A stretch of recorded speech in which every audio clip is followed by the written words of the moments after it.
a tener la cena del Señor y acostumbramos a hacerla una vez por mes, el primer domingo de cada mes. Entonces hoy corresponde, quería decirle que queremos concentrarnos en el Señor Jesucristo. Es decir, que nuestra posición como hijos de Dios es gracias al Señor Jesucristo que murió en la cruz del Calvario. Es el centro de nuestra vida, el centro de nuestra reunión, el centro de todo lo que queremos hacer para Él. Y queremos en esta tarde glorificarle. Así que acuérdense, más que estudiar la palabra, queremos concentrarnos en el Señor Jesucristo. La palabra de Dios estableció a su iglesia algunas ordenanzas, que son dos ordenanzas que nosotros creemos que lo dice claramente en la palabra de Dios. Hay dos ordenanzas de las cuales tenemos que obedecer, y una es el bautismo, la otra es la cena del Señor. Entonces, son dos imperativos. ¿Qué significa que son imperativos? Significan que son para cumplir. No es que tengo la opción de que si me bautizo o si tomo la cena del Señor. Es imperativo. O sea, que se trata de obediencia o de desobediencia. Está claro esto, ¿verdad? Así que nosotros creemos que Dios puso esto en nuestra vida. Ahora, déjeme decirle así, nosotros celebramos la cena del Señor y a veces en las iglesias se hace como una tradición. Bueno, no es una tradición, es una razón, o mejor dicho, varias razones. Yo tengo que entender lo que es la cena del Señor para practicarla. No es porque a mí me dice que una vez por mes tengo que hacerlo, sino que yo deseo hacerlo porque hay varias razones. Y justamente eso es lo que quiero explicar en el día de hoy, algunas razones por qué hacemos las cosas. Siempre es importante saber por qué hacemos las cosas. Si no, digamos, no estamos en nuestros cabales. Dice Pablo en Romanos que nosotros tenemos una relación con Él que es racial.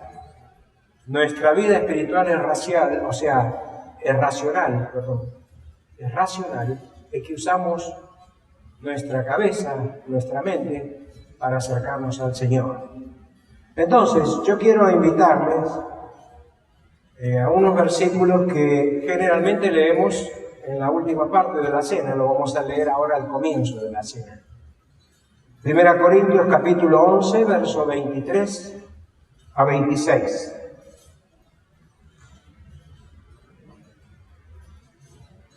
Primera Corintios 11, 23 al 26. Importante que usted lo siga con su vista a la palabra, ya sea la Biblia o el teléfono, pero que usted vea lo que dice allí, porque yo le voy a explicar, en base a estos versículos, las razones por qué nosotros tomamos la cena del Señor. ¿Ok? Dice lo siguiente: porque yo recibí del Señor lo que también os he enseñado, que el Señor Jesús, la noche que fue entregado, tomó pan, y habiendo dado gracias lo partió y dijo: tomad y comed, esto es mi cuerpo que por vosotros es partido, haced esto en memoria de mí. Asimismo también tomó la copa después de haber cenado, diciendo: esta copa es el nuevo pacto en mi sangre, haced esto todas las veces que la bebiereis en memoria de mí. Así pues, todas las veces que comieres este pan y bebieres esta copa, la muerte del Señor anunciáis hasta que Él venga. Generalmente lo leemos antes de los símbolos para participar, pero yo quiero leerlo simplemente para ver las razones. Siempre tenemos que tener las razones. ¿Cuál es el propósito que el Señor Jesucristo instituyó la cena? Usted va a encontrar la cena del Señor en Mateo, en Marcos y en Lucas. El Señor le enseña a sus discípulos acerca de la cena del Señor y les explica a ellos justamente en la última cena lo que era el pan y lo que era el vino, y nosotros lo vamos a ver. Pero aparte de los evangelios, el Señor le encarga al apóstol Pablo enseñarlo también. Esto que estamos leyendo aquí en 1 Corintios lo escribió el apóstol Pablo para recordar a las iglesias acerca de la cena del Señor. Es importante que lo hagamos porque es parte de nuestra esencia como iglesia. Entonces, yo quiero mostrarle a usted brevemente cuatro propósitos que encontramos aquí para tomar la cena del Señor. O sea, no es simplemente porque tenemos que hacerlo. Queremos ver las razones, no las tradiciones.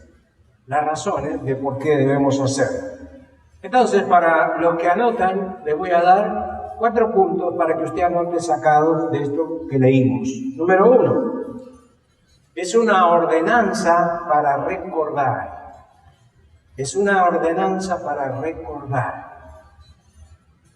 ¿Alguna vez a usted le dijeron que tenía que acordarse de algo que no se podía olvidar porque es importante? ¿Le dijeron alguna vez? Y después de eso se olvidó, ¿verdad? ¿Cuántas veces nos pasó eso?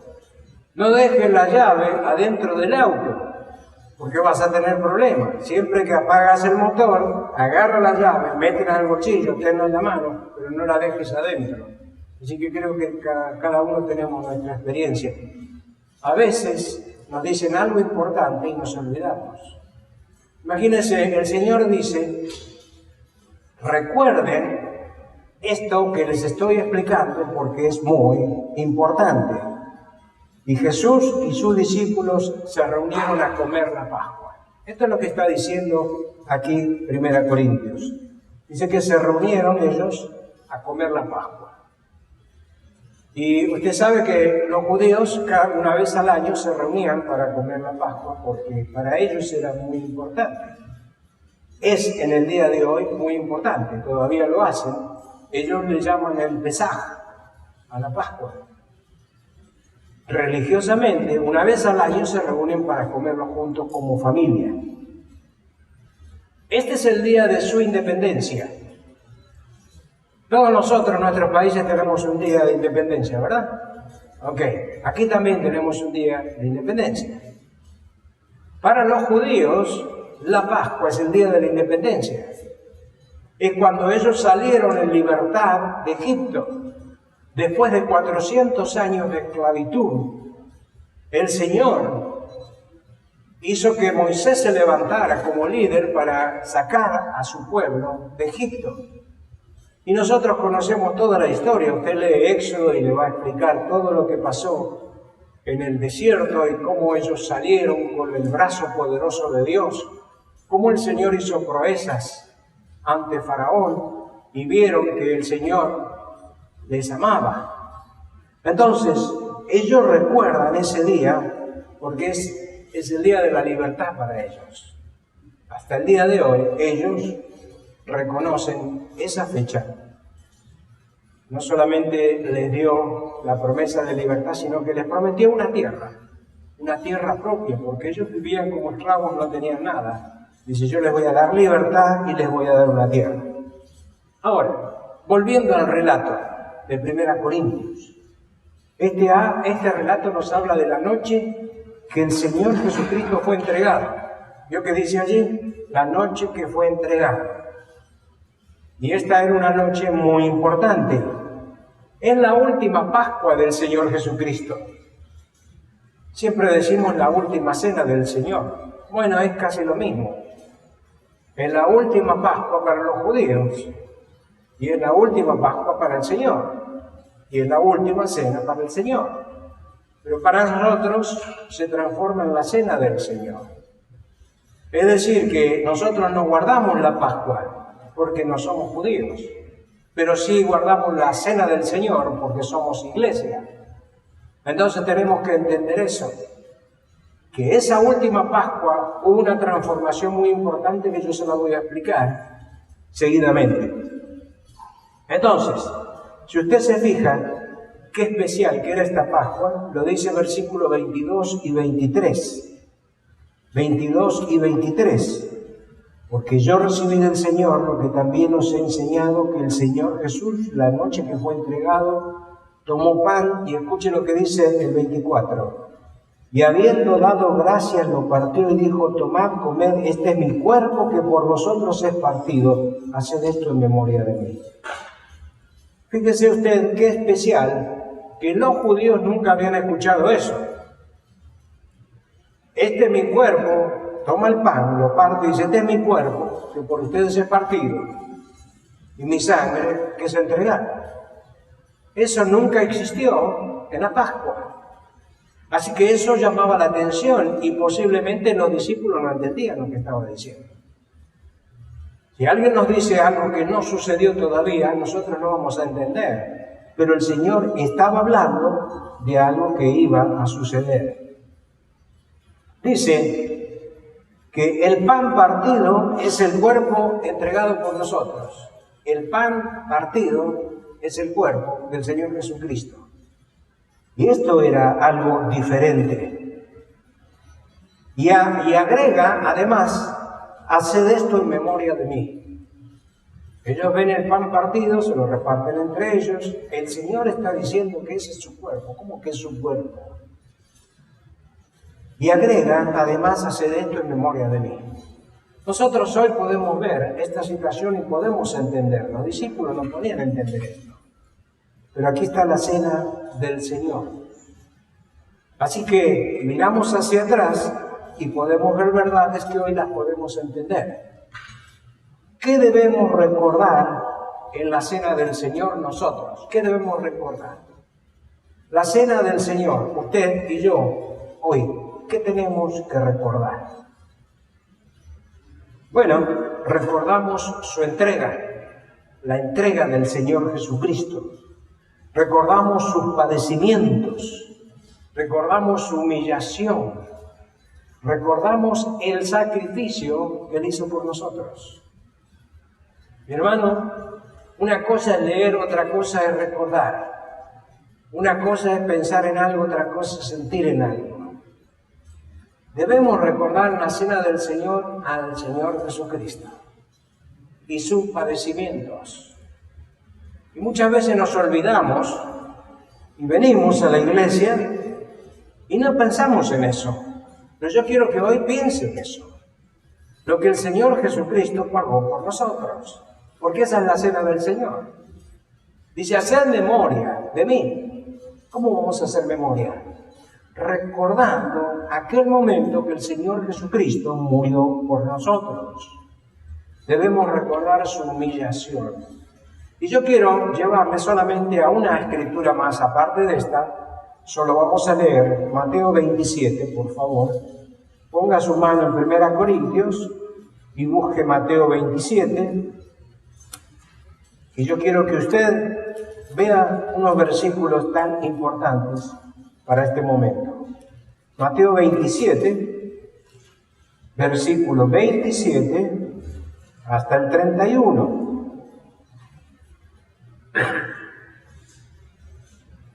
Fíjese lo que dice Mateo 27, del 27 al 31, y atienda bien las palabras que dice allí. Si no lo encuentra, no importa, escuche lo que yo se lo voy a leer, ¿ok? Lo importante es que usted entienda esto. Dice así, 27, entonces los soldados del gobernador llevaron a Jesús al pretorio y reunieron alrededor de él a toda la compañía. Y desnudándole, le echaron encima un manto escarlata. Pusieron en su cabeza una corona tejida de espinas y una caña en su mano derecha, e hincando la rodilla delante de él, le escarnecían, diciendo, salve, rey de los judíos. Y escupiéndole, tomaron la caña y le golpeaban la cabeza. Después de haberle escarnecido, le quitaron el manto, le pusieron sus vestidos y le llevaron para crucificarle. Hasta aquí. Yo quiero que usted se detenga en esta lectura, mi hermano, mi hermana, para que usted se dé cuenta la humillación del Señor Jesucristo, lo que Él pagó por nosotros. Usted se imagina que Él estaba delante de una compañía de soldados, 50, 100, no sabemos cuánto, pero dice que lo desnudaron. Lo desnudaron. Imagínense todos burlándose de Él, de su cuerpo. Y dice que le echaron unos vestidos rojos de escarlata, viejos quizá, para que se los ponga, que eran las vestiduras de la gente de alcurnia, la gente importante. Dice que se los arrojaron para que se vista. Es más, lo ayudaron a vestirse. Imagínense un soldado, un pecador, un gusano, como eran esos romanos de malvado, vistiendo al Rey poderoso y glorioso. ¿Usted puede imaginar esto? Es imposible imaginar esto. Por eso yo quiero que piense un poco lo que el Señor Jesucristo pagó por nosotros. Y dice que después que lo vistieron con esa ropa, tejieron una corona de espinas, porque esas espinas eran ramas. Entonces las entretejieron, se las clavaron en su cabeza, y dice que tomando una caña le pegaban en la cabeza. Y cada vez que le pegaban, se enterraban esas espinas en su cabeza. Usted no se imagina el dolor que produce eso. Y dice que el Señor no abrió su boca. Él no se defendió. Él podía haber detenido en un instante todo eso, pero dice que Él cayó. Y dice que después toda esa compañía de soldados le escupieron y le volvieron a tirar las ropas para que se ponga. Ahora, yo quiero que usted lo lea y tome conciencia de lo que pagó el Señor Jesucristo para que nosotros hoy estemos aquí y para que mañana estemos en el cielo con el Señor. Ese era el precio que Él pagó por nosotros. ¿Se da cuenta lo que tenemos que recordar? Que el Señor, la humillación del Señor, ¿no? Qué importante. ¿No cree usted que es importante recordar esto? Es muy importante. ¿Por qué? Porque a veces nosotros nos olvidamos. Nosotros creemos que la vida cristiana es fácil. Claro, para usted es fácil, pero hubo un gran precio que pagó el Señor Jesucristo. Pero a veces nosotros ni nos acordamos. Es como aquellos niños mal criados que su padre hizo un gran esfuerzo, pero ellos ni se acuerdan de lo que hizo su padre. Y ahí tiran todo el dinero y ahí se gastan y se despilfarran todo lo que hizo el sacrificio de su padre. Y alguien se acerca y le dice, ¿no viste lo que hizo tu padre por ti? ¿Cómo te vas a olvidar de él? Hay muchos malcriados. Hay muchos creyentes malcriados que ni se acuerdan del Padre, lo que pagó. Y viven como quieren, hacen lo que quieren. Pero la palabra de Dios dice que tenemos que pensar y recordar el precio. Para eso está la cena del Señor. ¿Por qué el Señor dice haced memoria de mí? Para recordar esto. Y usted dice, no me gusta recordar esto, es muy triste. Pero mi hermano, usted tiene que recordarlo porque es la realidad. Usted va a estar en el cielo porque esa es la realidad. Entonces debemos pensar, debemos recordar en este. Este es un propósito. Uno de los propósitos que Dios tiene. ¿Ok? Es una ordenanza para recordar, hacer memoria de mí. Número 2, le voy a dar otro propósito. Es una invitación para celebrar. La cena del Señor es una invitación para celebrar. Es decir, que la cena tiene un momento triste. Claro, cuando recordamos el precio que pagó el Señor por nosotros. Pero también una celebración gloriosa, porque gracias a ese precio nosotros vamos a estar en el cielo con Él. O sea que hay dos caras de la moneda. Una es triste, pero la otra es gloriosa. Esa es la cena del Señor que tenemos que recordar. Dice que después de partir el pan y entregarlo a sus discípulos, el Señor toma la copa. Mire el versículo 25. Vamos a repasar otra vez el verso 25. Asimismo, tomó también la copa después de haber cenado, diciendo: esta copa es el nuevo pacto en mi sangre. Haced esto todas las veces que la bebieres en memoria de mí. Otro recuerdo, la sangre de Jesucristo. Entonces, el Señor toma la copa para hablar de su sangre, que iba a ser derramada. Ese cuerpo no solamente es el pan, también es la copa, que tenía la sangre, contenía la sangre del Señor Jesucristo. Pero Él quería hablar de la sangre del Señor Jesucristo.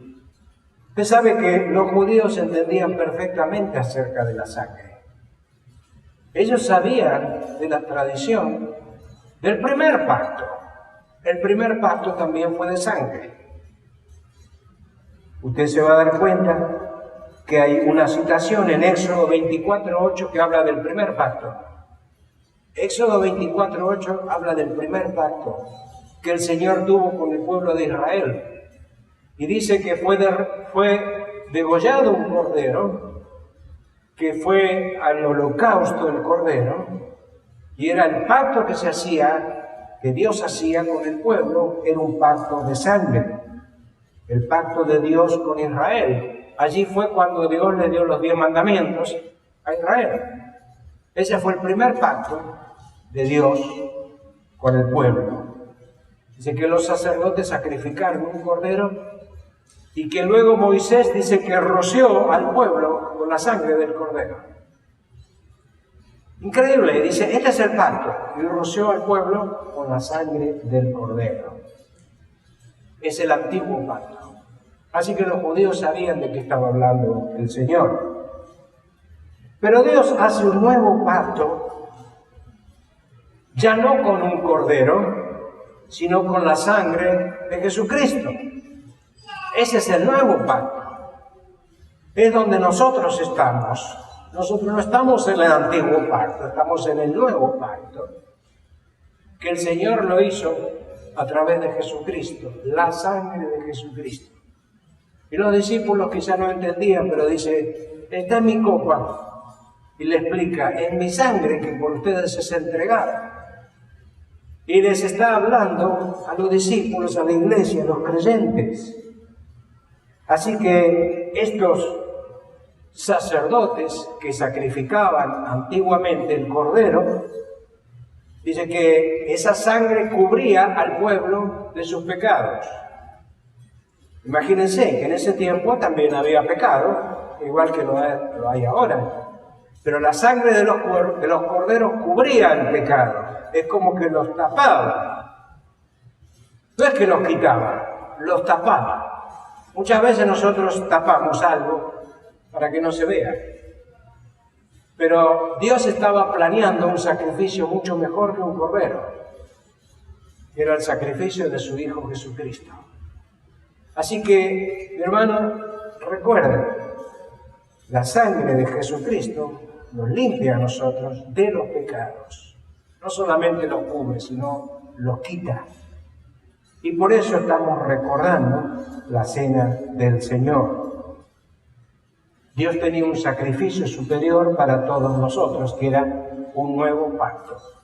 Ese nuevo pacto fue ejecutado en la cruz del Calvario para todos nosotros.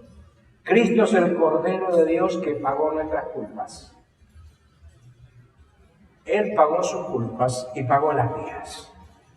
Y si usted quiere saber qué culpas, dígale al Espíritu Santo que le recuerde cuáles culpas. Y van a venir y le van a abrumar en su mente aquellas culpas que nosotros estamos conscientes y que Dios dice, yo no me voy a acordar más de eso. Él quitó esas culpas. ¿Qué celebramos en la cena del Señor? El nuevo pacto. ¿Qué vamos a celebrar en los símbolos? El nuevo pacto. ¿Cuál pacto? El de su sangre, no la del Cordero. La sangre de Jesucristo, que nos limpia de todo pecado. aquella sangre que nos limpió de nuestras culpas. Déjeme darle otra razón. Está en el verso 26. ¿Qué dice el verso 26? A ver, por favor. Verso 26. Así pues, todas las veces que comeréis este pan y beberéis esta copa, la muerte del Señor anunciaréis hasta que Él venga. Ok. Dice que cada vez que nosotros celebramos la cena del Señor, anunciamos la muerte del Señor. Anunciamos la muerte del Señor. Cada vez que celebramos la cena del Señor. Pero, ¿por qué anunciar su muerte y no su vida? ¿Por qué? Porque la muerte del Señor Jesucristo nos salvó, no su vida, sino su muerte. ¿Lo entiende? Su vida era perfecta, Él nunca pecó. Dice la Escritura que no se halló engaño en su boca. Nadie vivió una vida como la del Señor Jesucristo, siendo hombre. Era Dios y era hombre, pero Él nunca pecó. Así que su vida era perfecta. Pero nosotros somos salvos por su muerte. Y esto, mi hermano, es doctrina que usted tiene que entender. Que cuando Cristo murió en la cruz del Calvario, el Señor nos perdonó a nosotros. ¿Cómo que nos perdonó? Claro, porque el Señor Jesucristo fue la paga de nuestras culpas, es decir, que a través de su cuerpo entregado en la cruz, el Señor Dios tomó aquel cuerpo, tomó aquella muerte para justificarnos a nosotros. A ver si lo explico mejor. Alguien tenía que pagar por los pecados. Y el que pagó fue el Señor Jesucristo. Dios, cuando ve el pecado, no da vuelta a su cabeza, no cierra los ojos. Él dice, alguien tiene que pagar. Cuando usted va a comer a un restaurante, cuando antes íbamos a comer a un restaurante, ¿no? Tenemos que hablar de antes, no ahora, pero creo que vamos a volver a ir a un restaurante. Y estamos en un grupo, y cuando viene el mozo con la cuenta, le dice, mire, ¿sabe qué? ¿Por qué no nos perdona la cuenta? Esta vez no se le podemos pagar. ¿Usted va a hacer eso? ¿Qué le va a decir el hombre? No, de acá no se mueve si alguien no me paga. ¿Quién paga la cuenta? Él podrá ser muy bueno, pero hay que pagar la cuenta. Bueno, cuando el Señor Jesucristo murió, escuche, cuando Él murió, pagó nuestras cuentas. Él dijo, de aquí en adelante tú no tienes que ir a un juicio, porque ya está saldada la cuenta. Y eso es lo que a nosotros nos trae la salvación. Por eso dice que cada vez que nosotros celebramos la cena del Señor, la muerte del Señor anunciáis hasta que Él venga. Estamos anunciando las buenas nuevas. ¿De qué? De que Cristo ya murió por nosotros y que eso nos limpia de nuestros pecados. Por eso es importante que acá dice de anunciar su muerte. Mi hermano, escuche esto. No hay un solo versículo en la Biblia, búsquelo, no va a encontrar un solo versículo en la Biblia que diga que nosotros tenemos que recordar el nacimiento del Señor Jesucristo. No hay. Sin embargo, todas las Navidades, todos los 25 de diciembre lo hacemos. Pero la Biblia no nos pide eso. La Biblia nos pide expresamente de recordar su muerte, no su nacimiento. Dice la palabra de Dios. Entonces, esta es una verdad que usted tiene que saberla. No es que está mal que festejemos la Navidad. Lo que está mal es que no nos acordemos de su muerte. De eso estamos hablando. ¿Y cómo puede ser que no nos acordamos de su muerte? Eso es grave para un hijo de Dios. ¿Por qué? Porque ahí se centra nuestra salvación. Por eso recordamos en la cena del Señor la muerte del Señor Jesucristo. Y una promesa más, y un punto más. La número 4, es una promesa para esperar. Una promesa para esperar. Está en el mismo versículo 26. Si usted lo mira, nuevamente. Así que todas las veces que comieres este pan y bebieres esta copa, la muerte del Señor anunciáis hasta que Él venga. Hasta que Él venga. Deténgase ahí, hasta que Él venga. Esto nos dice a nosotros que lo mejor está por venir. Y yo sé que a veces la hemos pasado mal con la pandemia, con la cuarentena, con todo lo que hemos vivido. 2020 es un año nefasto, diríamos, visto humanamente, pero Dios también tenía sus propósitos. Pero dice que Él va a venir a buscarnos. Jesús, la primera vez que vino a este mundo, vino como el siervo de Dios. Él vino en humildad y Él vino a pagar nuestras culpas. Y Él vivió una vida perfecta y murió en una cruz que no le correspondía porque Él era inocente. Sin embargo, Él pagó por nuestros pecados. Entonces, vemos que ese era el precio y Él padeció por ese precio. Y nosotros hoy le estamos recordando. Esta verdad, los judíos no la pueden entender. Que el Mesías era el siervo de Dios. Ellos no la pueden entender. Ellos no pueden aceptar al Señor Jesucristo. ¿Por qué? Porque ellos no creen que hay una cruz. Para ellos es una locura la cruz. ¿Por qué? Porque ellos esperaban un Mesías triunfador. Un Mesías, un rey glorioso. No puede ser un hombre débil que murió ahí en la cruz, un carpintero crucificado. No, ese no es nuestro Mesías. Ellos no pudieron ver lo que dice Isaías 53. Si usted lee Isaías 53 va a ver el siervo y todos los detalles de la crucifixión. ¿Sabe que los judíos tuvieron que cambiar su Biblia o sus 5 libros de la Biblia? Tuvieron que cambiar palabras porque ellos se dieron cuenta que sí que era el Mesías, pero había que cambiar la cosa. Mire, yo le estoy diciendo porque lo estudié y está comprobado. Ellos tuvieron que cambiar palabras en su Biblia porque se dieron cuenta que sí era el Mesías, pero ya lo habían rechazado.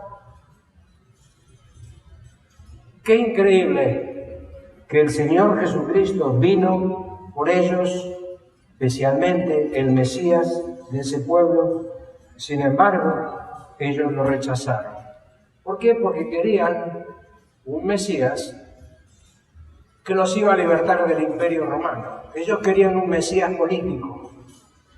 Querían libertad del Imperio Romano. Y dice, ahora cuando vengan, el Señor va a destruir todo y nosotros vamos a tener en Jerusalén muchos años de paz, porque el Señor va a estar reinando. Ellos no podían ver la cruz. Pero mi hermano, usted y yo sabemos que la cruz era necesaria, si no, no había salvación. Así que, qué importante que es que nosotros sabemos que Él va a venir a buscarnos. Si usted estudia la Biblia, se va a dar cuenta que después que los judíos rechazaron al Mesías, aparece en escena la iglesia. La iglesia aparece después que los judíos rechazaron. Pero no es una opción que tomó Dios. Él en su soberanía sabía de la iglesia y por siglos de silencio era un misterio oculto la iglesia. Nunca va a encontrar el Antiguo Testamento que hable de la iglesia. El Señor dice, bueno, en su sabiduría yo tengo la iglesia, y la iglesia recibió al Señor Jesucristo como Salvador. Ve, mi hermano, era un pueblo elegido por Dios, pero ellos no aceptaron al Mesías. Nosotros no éramos pueblo de Dios, sin embargo aceptamos al Mesías.